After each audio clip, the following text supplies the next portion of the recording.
आर्थिक और सांस्कृतिक प्रभावों के अध्ययन के बाद अब हमारा जो अगला बिंदु है वो हमारे इस विषय की दृष्टि से बहुत महत्वपूर्ण है, जो कि राजनीति विज्ञान के तहत हम पढ़ रहे हैं, और वह है वैश्वीकरण की राजनीतिक परिणतियाँ। इसकी क्या परिणति हो रही है राजनीति में, क्या प्रभाव छोड़ रहा है राजनीति में, अब हम इसका अध्ययन करेंगे। समकालीन प्रक्रियाओं के प्रभाव में बहस सतत रूप से चल रही है, और वह भी विभिन्न पहलुओं पर। जहाँ तक राजनीतिक पहलू की बात है तो बड़े सवाल उठ रहे हैं कि ये किस हद तक वैश्वीकरण ने विभिन्न देशों की राजनीति को प्रत्यक्ष रूप से या परोक्ष रूप से प्रभावित किया है। राज्य की संप्रभुता की बात, जिसका जिक्र मैंने पूर्व में किया था, वह तो एक प्रश्न बना ही हुआ है और बना रहेगा। लेकिन राज्य की संप्रभुता की परंपरागत धारणा, इस पर वैश्वीकरण का असर कैसे है, इस पर लगातार विचार विमर्श और बहस होती रही है। और यदि इसका हमें जवाब खोजना है, किस प्रश्न का, कि राज्य की संप्रभुता की परंपरागत धारणा पर क्या असर पड़ा, परंपरागत शब्द को याद रखेंगे, इस पर क्या असर पड़ा है, तो हमें 3 बिंदुओं पर ध्यान रखना होगा, 3 पहलुओं को देखना होगा। पहला, वैश्वीकरण के कारण राज्य की क्षमता, यानी सरकार को जो करना है उसे करने की ताकत में कमी आ रही है। मैंने एक शब्द यूज़ किया था पूर्व में, सार्वभौमिकता। सार्वभौमिक देश वह है जहां राष्ट्र अपने हित में निर्णय लेने के लिए पूर्ण रूपेण स्वतंत्र है। तो एक पक्ष का कहना है कि वैश्वीकरण की प्रक्रिया में सरकारों की इस राजनीतिक स्वतंत्रता पर चोट पहुंच रही है, उसको प्रभावित कर रही है, दुष्प्रभावित कर रही है, उनकी अपनी स्वयं की शक्ति में कमी आ रही है। पूरी दुनिया में कल्याणकारी राज्य की धारणा अब पुरानी पड़ गई है, जो लगभग 1920 के आसपास शुरू हुई थी। कल्याणकारी योजनाएं सरकार की अहम जिम्मेदारी है। अब ये भूमिका इस प्राइवेटाइजेशन के काल में, निजीकरण के काल में, पूंजीवादी काल में थोड़ी कमज़ोर पड़ गई है, और इसकी जगह एक नई धारणा सामने आई, वो है न्यूनतम हस्तक्षेप। न्यूनतम हस्तक्षेप वही पूंजीवादी विचारधारा का सबसे महत्वपूर्ण अंग है जो अमेरिका की विचारधारा है, और चूंकि अमेरिका की वर्चस्वता पूरी दुनिया में है, निश्चित रूप से उसकी विचारधारा की वर्चस्वता भी पूरी दुनिया में है, और पूरा विश्व अब पूंजीवादी विचारधारा से प्रभावित हुए बिना नहीं रह सकता। परिणाम क्या? परिणाम यही कि सरकार का हस्तक्षेप निजी मामलों में कतई ना हो। तो ये अहस्तक्षेपकारी नीति राज्यों की जो रही है, वे एक दूसरे बदलाव की ओर इशारा करते हैं। राज्य अब मात्र कुछ कामों तक सीमित हैं। राज्य का अर्थ यहाँ स्टेट नहीं है, छत्तीसगढ़ राज्य, मध्य प्रदेश राज्य, ये नहीं है। राज्य का अर्थ यहाँ सरकार है, ये समझिए। राजनीति विज्ञान में राज्य के कई मायने हैं, तो यहाँ पे राज्य का अर्थ है शासन का अपना दायरा सीमित रखने का, जो सीमित रखने की जो पात्रता है, उसमें कितना हस्तक्षेप हो रहा है। जैसे कानून और व्यवस्था, इसको बनाए रखने की जिम्मेदारी सरकार की है। नागरिकों की सुरक्षा रखना ये सरकार की है। सीमाओं की सुरक्षा रखना ये सरकार की जिम्मेदारी। विदेशी राज्यों से संबंध रखना ये सरकार की जिम्मेदारी। लेकिन अंदरूनी मामलों में, जिसमें विशेषकर आर्थिक मामले हों, सामाजिक मामले हों, सांस्कृतिक मामले हों, शिक्षा और अन्य संबंधी मामले हों, धार्मिक मामले हों, इसमें न्यूनतम हस्तक्षेप अपेक्षित है वर्तमान स्थिति में। इस तरह से राज्य जो है उसने अपने को पहले से ऐसे बहुत सारे लोक कल्याण कामों से अपने को बाहर खींच लिया है, जिनका लक्ष्य होता था समाज का आर्थिक विकास, समाज में समानता का प्रयास, और ऐसा करते हुए सामाजिक कल्याण लाना। हमारे देश के संदर्भ में यदि हम बात करें तो हाथ खींचने का क्या अर्थ है? जिस देश में, भारत में मनरेगा जैसी योजनाएं, जिसको प्रारंभ करने का उद्देश्य यही है कि न्यूनतम कुछ दिनों के लिए लोगों को एम्प्लॉयमेंट दे सरकार, ताकि उन लोगों की जीविका दुष्प्रभावित ना हो, बल्कि उन्हें कुछ न कुछ पैसा मिले। इसके पीछे उद्देश्य क्या है? समाज कल्याण, जन कल्याण। लेकिन ऐसा देश जो पूर्ण रूपेण पूंजीवादी हो गया है, ऐसा देश जो पूर्ण रूपेण सरकार की योजनाओं को या सरकार के दायरे को बहुत सीमित नज़रिए से देखता है, वहाँ पर मनरेगा जैसी योजनाएं कतई वांछनीय नहीं हैं। अब बाजार आर्थिक और सामाजिक प्राथमिकताओं का मुख्य निर्धारक हो गया है। मैंने कुछ देर पूर्व आपको बताया था कि मार्केट फोर्स क्या होता है। ये जो बाजार की ताकतें हैं, बाजार की शक्ति, ये तय करती हैं कि ग्राहक कितना खरीदे, क्या खरीदे, कैसे खरीदे और क्या ना खरीदे, आदि आदि। व्यक्ति उस हद तक अब स्वतंत्र नहीं रह पाया है। तो इस प्रकार बाजार और सामाजिक प्राथमिकताओं का निर्धारण यदि मार्केट फोर्सेस कर रही हैं, तो लोक कल्याणकारी योजनाएं उस हद तक सरकार की नज़र में पीछे हो गई हैं और इनकी भूमिका बढ़ गई है। इससे सरकारों के अपने दम पर फैसला करने में निश्चित रूप से कमी आई है। तो सरकार के अपने दम पर फैसला करने का एक कारण वैश्वीकरण उतना नहीं है या सार्वभौमिकता का नुकसान उतना नहीं है, जितना कि बाजारू ताकतों का ज़्यादा ताकतवर होना। इसी के साथ एक बात और वो है कि वैश्वीकरण से हमेशा राज्य की ताकत में कमी आती हो, ऐसी बात भी नहीं है। हम अपनी संप्रभुता को अक्षुण्ण बनाए रखते हुए भी वैश्वीकरण में अग्रसर हो सकते हैं। राजनीतिक समुदाय के आधार के रूप में राज्य की जो प्रधानता है, उसे आज तक वैश्वीकरण में चुनौती नहीं मिली। इस भूमंडलीकरण की प्रक्रिया में ऐसा एक भी उदाहरण नहीं है जहां कि सत्ता को वैश्वीकरण ने चुनौती दी हो या सत्ता पर वैश्वीकरण का इतना भारी प्रभाव पड़ा हो कि राजनीतिक सत्ता अपने को बिल्कुल पंगु मानने लगे। इस राज्य में अर्थ यही है कि आज भी राज्य जो है वो सर्वोच्च है, प्रमुख है।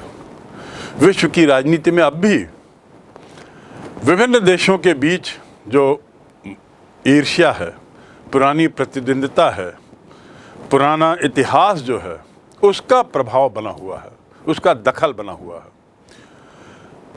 राज्य कानून और व्यवस्था, राष्ट्रीय सुरक्षा, ऐसी चीज़ों को अनिवार्य रूप से पूरा कर रहे हैं और इसे अनिवार्य मानते हैं और इन मामलों में बहुत सोच समझकर अपने कदम उन्हीं दायरों से खींच रहे हैं, उन्हीं क्षेत्रों से खींच रहे हैं जहां उनकी मर्जी हो, लेकिन काफ़ी सोच समझ के बाद।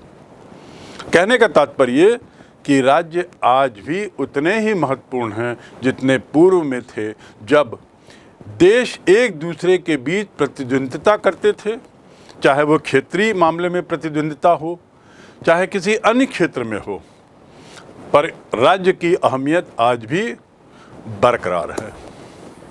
कुछ मायनों में वैश्वीकरण के फलस्वरूप तो ऐसा देखा गया है कि राज्य की ताकत में इजाफा हुआ है। शासन जो है वो और ज़्यादा अहम बन चुका है। अब तो राज्यों के हाथ में अत्याधुनिक प्रौद्योगिकी मौजूद है, अत्याधुनिक संचार माध्यम मौजूद हैं। इन सब के बलबूते पर राज्य अब अपने नागरिकों के बारे में सूचनाएं जुटा सकते हैं। आज वर्तमान में हम यदि सोशल मीडिया की बात करें तो हम बारंबार इस बात को सुनते आए हैं और वाकिफ़ हैं कि सोशल मीडिया के माध्यम से सरकार के पास देश के समस्त नागरिकों का पूरा डेटा एकत्रित है, उसका वो जैसा उपयोग चाहे कर सकती है। और इस बात की शंका भी बनी हुई है कि इस डेटा की पहुंच सरकार तक होने के कारण सरकार की पकड़ एक तरीके से इतनी मजबूत हो सकती है जिसमें तानाशाही बू आए। तो ये बात तो इसको साबित करती है कि सत्ता या राजनीतिक सत्ता जो है वह आज के परिप्रेक्ष्य में संचार माध्यमों के कारण और मजबूत हुई है। इस सूचना के दायरे में आने के बाद सरकार बल्कि अपनी योजनाओं को, अपने कार्यों को और बेहतर तरीके से क्रियान्वित भी कर सकती है, क्योंकि उसकी क्षमता बढ़ी है। उसके जो डेटा हैं वो ज़्यादा वैज्ञानिक स्तर पर खरे हैं। तो क्षमता में कमी होने की बात तो नाजायज़ है। वैश्वीकरण के परिप्रेक्ष्य में नई प्रौद्योगिकी ने राज्य को सबसे ज़्यादा ताकतवर और ज़्यादा ताकतवर बना दिया है, इसमें कोई दो मत नहीं। इन प्रभावों को जानने के बाद विभिन्न क्षेत्रों में भूमंडलीकरण का प्रभाव, ग्लोबलाइजेशन का प्रभाव, इसको समझने के बाद हम अब अगले बिंदु पर बढ़ते हैं कि आखिर हमारे सामने चुनौतियां क्या हैं। एक तो चुनौतियां वो हैं जो नकारात्मक संकेत दे रही हैं, चाहे वो राजनीतिक क्षेत्र में हो, चाहे सांस्कृतिक क्षेत्र में हो या आर्थिक क्षेत्र में हो। ये तो चुनौतियां हैं, पर इसके उत्तर भी है। इन चुनौतियों का सामना किस तरीके से किया जाए ताकि राज्य की सत्ता, सार्वभौमिकता बनी रहे, यही एक पहलू है जिसका हमें अध्ययन करना है। तो अगला बिंदु है चुनौतियों संबंधित। ये जो वैश्वीकरण है, इसने निश्चित रूप से समानता की भावनाओं को बढ़ाया है, इससे आप सहमत होंगे, क्योंकि पश्चिमी जगत की परंपराएं, साहित्य, विचारधाराएं जहां अन्य देशों में जारी हैं, वहीं अन्य तथाकथित कमजोर देशों की परंपराएं उन देशों में पहुंच रही हैं जो अपने को ताकतवर मानते हैं और वहां के विचारों को प्रभावित कर रही हैं। तो समानता की भावना बढ़ी है, ज्ञान में साझेदारी भी बढ़ी है, विश्व शांति, मानवता और विकास, इसमें भी निश्चित रूप से वार्धक्य हुआ है। 1945 में द्वितीय विश्व युद्ध समाप्त होता है, लगभग 70 वर्ष से ऊपर हो गए। ऐसी कोई घटना नहीं हुई जिसने तृतीय विश्व युद्ध को जन्म दिया हो, बल्कि संचार माध्यमों के कारण ही तृतीय विश्व युद्ध एक तरीके से टलता रहा। तो इसलिए ये कहना गलत होगा कि वैश्वीकरण ने स्थितियों को बदतर बनाया है। लेकिन दूसरी ओर नकारात्मक पहलुओं का जिनका मैंने जिक्र किया है, वो चिंताएं तो हैं ही, वे परेशानियां तो हैं ही। उनको संक्षिप्त में यदि हम पुनः बात करें तो पहली चिंता जो है वो सामाजिक और आर्थिक विषमता को, सामाजिक और आर्थिक असमानता को बढ़ावा मिलना। यहाँ पे मैं स्पष्ट करना चाहूँगा कि आर्थिक असमानता की जो बात है वो किसी एक देश के अंदर कुछ ज़्यादा ही परिलक्षित हो रही है वैश्वीकरण के परिप्रेक्ष्य में, क्योंकि उस देश का एक बहुत छोटा वर्ग जो धनाढ्य वर्ग है वो इस वैश्वीकरण की प्रक्रिया का पूरा फ़ायदा उठाने में सफल हो रहा है। लेकिन 70% आबादी, 80% आबादी ऐसे देशों की जिन्हें हम विकासशील कहते हैं या निर्धन देश कहते हैं, वहाँ पर निश्चित रूप से इसका प्रभाव ठीक नहीं है और इसीलिए चिंता की बात है। लेकिन कई देशों को लाभ भी पहुँचा है। गरीब देशों की यदि बात करें तो गरीबी के आंकड़े बढ़े हैं और यही बहुत बड़ी चिंता की बात है।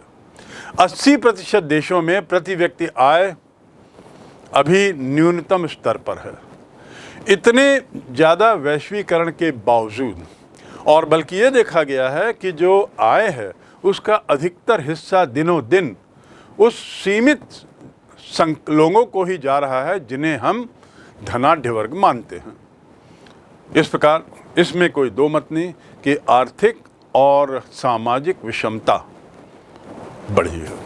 दूसरी चिंता, सूचना प्रौद्योगिकी के कारण सांस्कृतिक विविधता में गिरावट आई है। इसका जिक्र मैं ऊपर पूर्व में कर चुका हूं कि इसके क्या मायने हैं। तीसरा, तकनीकी ध्रुवीकरण। ध्रुवीकरण का अर्थ क्या होता है? ध्रुवीकरण का अर्थ, जिसे अंग्रेजी में कहते हैं पोल्स, 2, 3, 4 ऐसे खेमे बन जाते हैं जो तकनीकी दृष्टि से बिल्कुल अलग अलग दिखाई देते हैं। यहाँ पर यदि मैं तकनीकी ध्रुवीकरण की बात कर रहा हूँ तो इसका अर्थ ये है, कुछ ऐसे देश हैं जिन्हें हम विकसित राष्ट्र कहते हैं, वे वैज्ञानिक दृष्टि से, तकनीकी दृष्टि से बहुत बहुत आगे हो गए। उल्टे 80% देश ऐसे हैं जो तकनीकी दृष्टि से पीछे हो गए हैं। वहाँ वैज्ञानिक खोज या तो नहीं हुई है, या जो वैज्ञानिक खोजें पश्चिमी देशों में हुई हैं उसका फ़ायदा इन देशों को नहीं दिया जा रहा है या नहीं मिल रहा है। परिणाम क्या कि ध्रुवीकरण बढ़ गया है, खेमा और बढ़ता चला जा रहा है। इनके बीच की जो खाई है वह और बढ़ती चली जा रही है, जो एक चिंता का विषय बना हुआ है।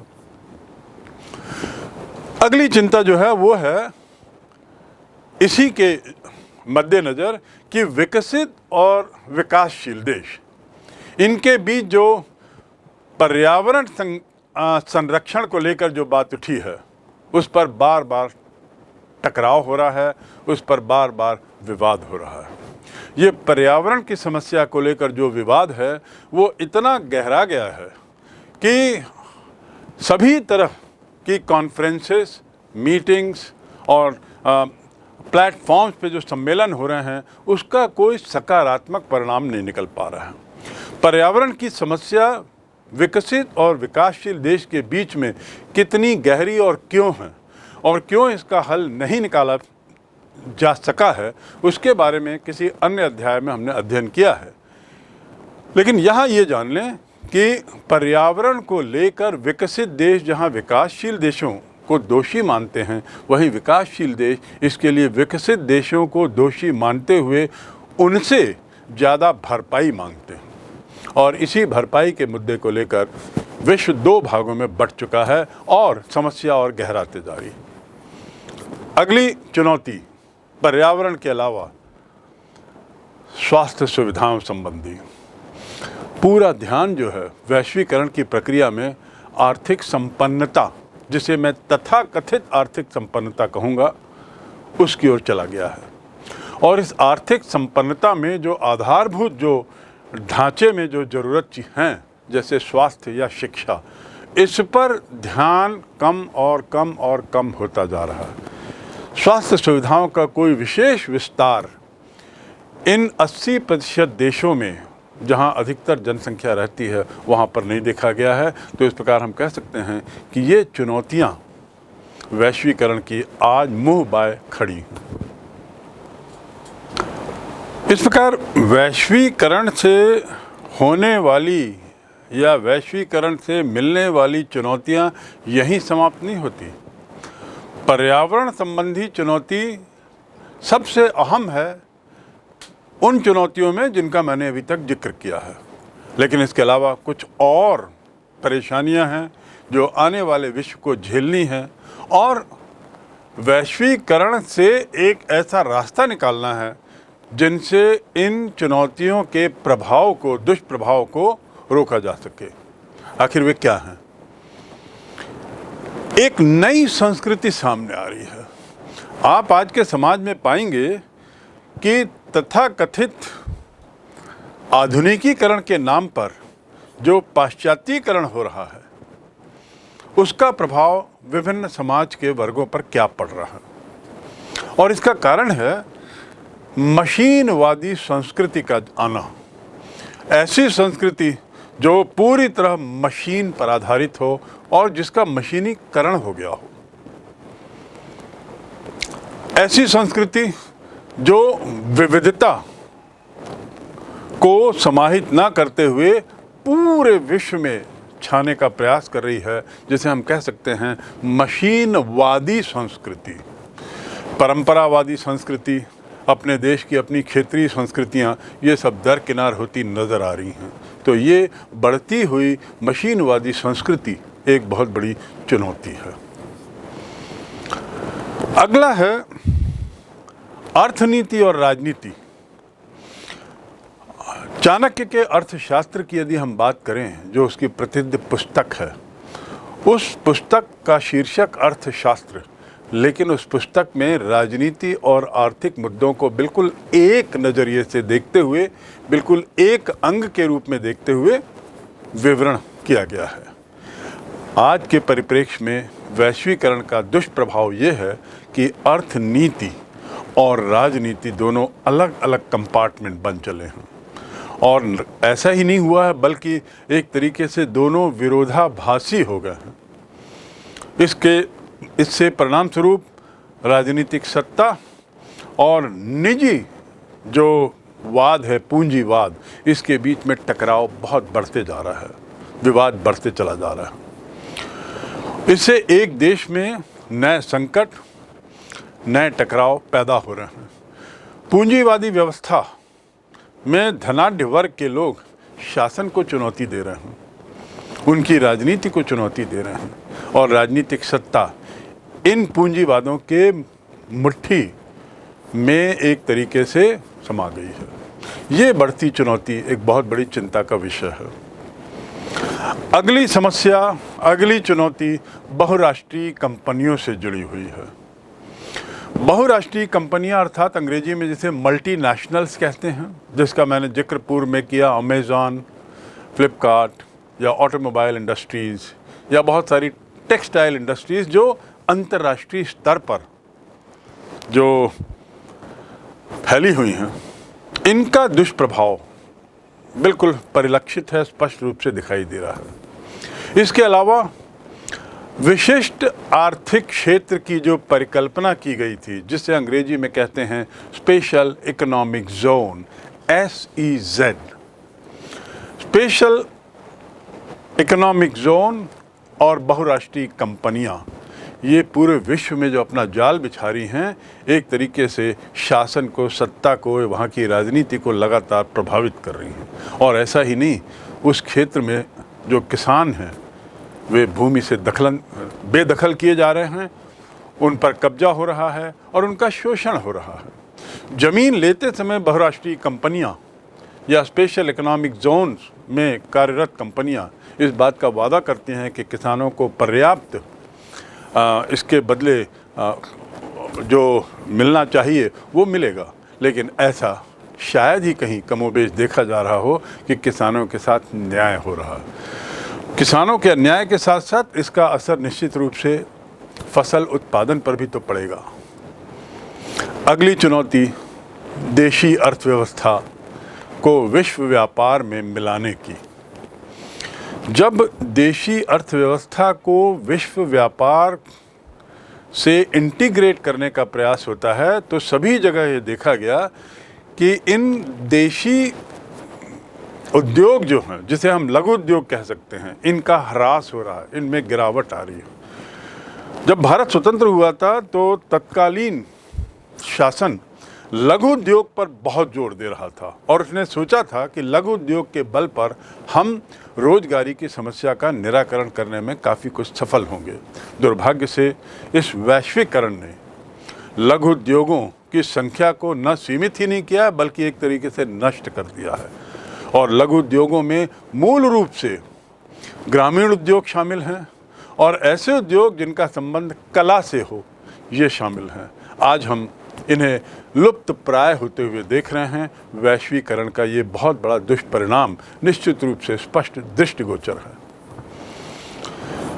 10वीं चुनौती गरीबी को लेकर है, बेरोजगारी को लेकर है, अशिक्षा, स्वास्थ्य समस्या, पलायन, पुनर्वास। इन पर यदि हम एक एक बिंदु को लेकर बात करें तो विषय काफ़ी बढ़ जाएगा, लेकिन इन बिंदुओं पर विभिन्न अध्यायों में जो आपको बताया गया है, वे समस्याएं एक तरीके से वैश्वीकरण का ही परिणाम मानी जा सकती हैं, वैश्वीकरण के प्रभाव के रूप में देखी जा सकती हैं। गरीबी और बेकारी का जिक्र तो मैंने अभी थोड़ी देर पहले किया ही, स्वास्थ्य की समस्या के बारे में भी जिक्र किया। जहाँ तक पलायन है, ये पलायन की समस्या से तात्पर्य ये है कि बहुराष्ट्रीय कंपनियां और SEZ जो ज़मीन ले रही हैं तो किसानों को विवश कर रही हैं वो भूमि छोड़ने के लिए। अब जब किसान भूमि छोड़ते हैं तो वो रोज़गार के लिए, अपनी दैनंदिनी कमाई के लिए वे शहर की ओर भागते हैं, क्योंकि वहाँ उन्हें उद्योगों में मजदूर के रूप में काम मिलता है। तो इस प्रकार जो मोबाइल पॉपुलेशन जो पलायन के कारण जो जन्मी हैं, उनका ना अपने खुद की शिक्षा का कोई उचित व्यवस्था है, न स्वास्थ्य की, न रहन सहन की, न खान पान की। परिणाम क्या है? परिणाम ऐसी गंदगी इनकी झुग्गी झोपड़ियों के आसपास फैली हुई है, जो आप हर शहर में, शहर के अंदर और शहर की सीमाओं में आप देख सकते हैं। ये संभवतः काफ़ी कुछ उस वैश्वीकरण का ही परिणाम है जिसका हम यहाँ अध्ययन कर रहे हैं। 11वां दुष्प्रभाव, भूमंडलीकरण जो है वो क्षेत्रीयतावाद को बढ़ाता है, क्योंकि इसमें लोगों का लक्ष्य सत्ता को किसी भी तरीके से प्राप्त करना रहता है। सत्ता की भूख उन्हें कुछ भी करने के लिए तत्पर रखती है। और इस प्रकार क्षेत्रीयतावाद को बढ़ाने का अर्थ ये हुआ कि जब हम क्षेत्रीयतावाद को बढ़ाते हैं तो उसकी कीमत दूसरे क्षेत्रों में को चुकानी पड़ती है। 12वां, उपभोक्तावादी संस्कृति। ये क्या है? उपभोक्तावादी संस्कृति से क्या तात्पर्य है? उपभोक्ता अर्थात कंज्यूमर। कंज्यूमर कौन है? सारी जनता कंज्यूमर है। अब जो उत्पादन हो रहा है वो जनता पर लादने के लिए, उनके विचारों को काफ़ी प्रभावित करने के लिए हो रहा है, और विज्ञापनों के माध्यम से, विभिन्न पैकेज और स्कीम्स के माध्यम से जनता जनार्दन के विचारों को बहुत ज़्यादा प्रभावित करके ऐसा उसे कर दिया जाता है कि वह विवश हो जाता है मार्केट में आए हुए प्रोडक्ट्स को खरीदने के लिए। इसे कहते हैं उपभोक्तावादी संस्कृति, कंज्यूमरिज्म। जरूरत हो तो हम सामान खरीदें, अब वो समय नहीं रहा। हम में से अधिकतर लोग सामान इसलिए खरीदते हैं, मोबाइल खासकर इसलिए खरीदते हैं, इसलिए नहीं कि इसकी ज़रूरत है। नए मोबाइल इसलिए खरीदते हैं क्योंकि हम उस मोबाइल के विज्ञापनों से बहुत प्रभावित हो गए हैं, और वो प्रभावित होना हमें विवश करता है कि हम अपने अच्छे खासी मोबाइल को, यद्यपि वो पुरानी हो गई, उसे फेंकें, दरकिनार करें और नई मोबाइल खरीदें। यही बात ऑटोमोबाइल इंडस्ट्री को लेकर है और अन्य चीज़ों को भी लेकर है। इसे कहते हैं उपभोक्तावादी संस्कृति। समाज में गैर बराबरी बढ़ रही है, सामाजिक विकृतियां बढ़ रही हैं, और परिणाम क्या होता है? एक ऐसा वर्ग उत्पन्न होता है, सामने आता है, जो उपेक्षित महसूस करता है, जो अपने को तिरस्कृत महसूस करता है, जो अपने को फ्रस्ट्रेटेड महसूस करता है, और परिणाम हिंसा, अपराध, इसमें लिप्त होना। तो वैश्वीकरण ने बढ़ते हुए अपराधों को भी जन्म दिया है, वैश्वीकरण ने सामाजिक विकृतियों को जन्म दिया है। और आपके इस अध्याय के अनुसार अंतिम चुनौती, वैसे तो बहुत सारी हैं, पर 13वीं और अंतिम चुनौती जिसका पूर्व में जिक्र किया जा चुका है, वह है न्यू ग्लोबलाइजेशन, अर्थात नव उपनिवेशवाद। उपनिवेशवाद क्या है, इसका हमने अध्ययन किया है, और उपनिवेशवाद के बाद हमने ये भी जाना कि किस प्रकार नियो इंपीरियलिज्म आया, नव साम्राज्यवाद। अब ये नव साम्राज्यवाद की चिंता समाप्त हुई ही नहीं थी कि वैश्वीकरण की प्रक्रिया में एक ऐसी विचारधारा सामने आई जिसमें ये महसूस किया जाने लगा कि विकसित देश, औद्योगिक रूप से संपन्न देश, संचार साधनों से संपन्न देश अपनी चीज़ों को विश्व के अन्य देशों पे लादते हुए कुछ नहीं करना चाहते, बल्कि अपना मार्केट बढ़ाकर एक तरीके से नए तरीके का उपनिवेश बनाए रखना चाहते हैं, जिसे नव उपनिवेशवाद कहते हैं। और इसमें जहां विकसित देशों को फ़ायदा है, वहां दुर्भाग्य से गरीब और छोटे देशों की बहुत अवहेलना होती है, और ये स्पष्ट दृष्टिगोचर है।